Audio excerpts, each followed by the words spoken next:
So yo, what's up mga idol? Panibagong araw, panibagong vlog mga idol. Meron nga pala akong i-share sa inyo mga idol. Kayo ba ay nagdadrive ng 4 wheels? Kung nagdadrive ka ng 4 wheels, pakinggan mo ito mga idol. Dahil ang bidyong ito ay para lang sa naka 4 wheels. Puro diretso na. So yun nga mga idol, pagka ikaw ay nagdadrive ng 4 wheels, panoorin mo itong video para makatulong sa inyo.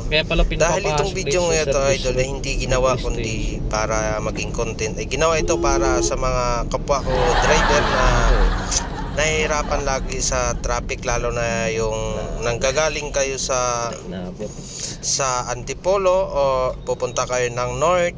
Mas mabilis tong daan mga idol. At kung galing ka man ng Maynila at papunta kang North, ito ang pinakamabilis na daan mga idol. Kasi binuksan na rito yung pangpasok sa port area. Oh, yung sinabi ko pababa. Connector to Inlex mga idol. Kung makikita nyo, no, may naka-sign doon na connection to Port Manila, tapos to Inlex, no. Ito galing ako ng Manila mga idol. May nag-a-assist at dito dito halos wala pa kasi itong stoplight mga idol, kaya meron ditong nagga-guide para kumaliwa dyan. Ito ay para lahat sa lahat. Walang pwede kayo truck or any kind ng masasakyan mga idol, pwede dito. Dahil ginawa tong daan na to para sa mga truck, para mapabilis ang transportasyon ng ating mga goods, no? Yung lalo yung mga essential foods na kailangang ma-deliver on this spot, no? Kaya ginawa to, ayan yung makikita nyo, ginawa to para sa lahat, no? Hindi kagaya ng ibang Skyway na bawalan truck. Ito ay sa halagang 86 pesos mga idol ay mas mapabilis ang biyahe. Dito inurasan ko mga idol para magsaysay. Inurasan ko to hanggang Inlex mga idol, hanggang dun sa Corwatan exit ay inurasan ko to mga idol. Ito ay kung maririnig nyo sa sabi ko, alas 10 ako umalis. So dumating kami dun sa Valenzuela sa may Corwatan mga idol, insakto 10:20 mga idol, 10:21. Kaya napakabilis at saka napakabilis ang biyahe dito mga idol. Kasi walang gaanong sasakyan, halos hindi pa siya kilala, kakampas lang din ito mga idol. So ngayon ko lang kasi na-upload to at matagal na dito. So panoorin nyo ang kabuuang video mga idol. Yan, kung makikita nyo halos ginagawa pa talaga, no? Halos hindi pa talaga 100% na bukas yung daan na to, pero nadadaanan na mga idol. Operated na yung mga toll regulatory nila na nakalagay doon. Tapos yung toll pay, sa toll pay naman mga idol, napakamura lang. Mas mura siya kaysa dun sa kabila, sa may dun sa Skyway Stage 3. Mas mura siya, no, kasi itong connector to sa Harbor Link mga idol, 86 pesos, napakamura lang. Tapos napakabilis ng biyahe, no.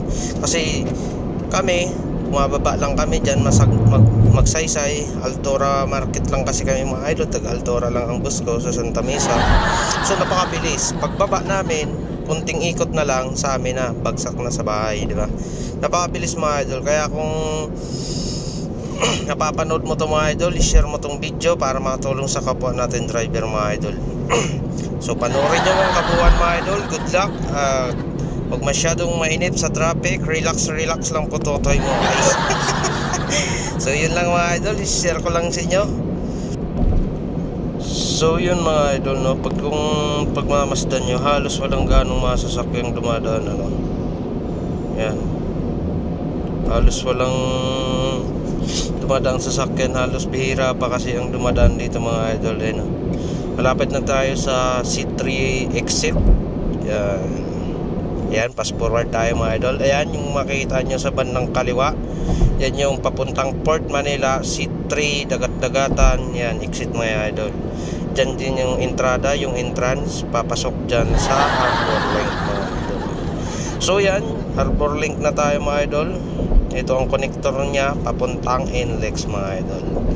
Yan, kung makikita nyo, no, halos mga truck ang dumadaan kasi itong Skyway mga idol, ginawa to para sa Skyway mga idol. Sorry. Ginawa to para sa mga truck talaga. Naka-design to sa mga truck mga idol. At siyempre sa mga private na sasakyan. Kaya ito ang kagandahan mga idol, hindi ka na mahirapan sa layo ng biyahe, no? Dati inaabot tayo ng ilang oras sa Bonifacio sa sobrang traffic. So yun mga idol, pa-exit na ako ng Corwatan, Valenzuela. Ayan, ito yung pinaka-tolpe ng Corwatan, Valenzuela mga idol. Ayan, sa wala pang RFID mga idol, no, remind ko kayo, dito sa mga skyway at expressway natin ay pagka wala ka pang RFID mga idol, obligado kang magpapalagay ng RFID idol, kasi wala nang cash dyan. Nagtatanggap silang cash pero automatic lalagyan ka nila ng RFID. Yan lang mga idol, i-update kayo dun sa RFID mga idol. So yun lang mga idol, dumating kami rito 10:21. So 10 minutes na lang, 10 minutes ang biyahe mga idol. So maraming salamat sa mga idol sa panonood. I-share at i-like ang ating video mga idol para sa dami pa natin gagawing video. So maraming salamat sa suporta at sulit mga idol. Thank you.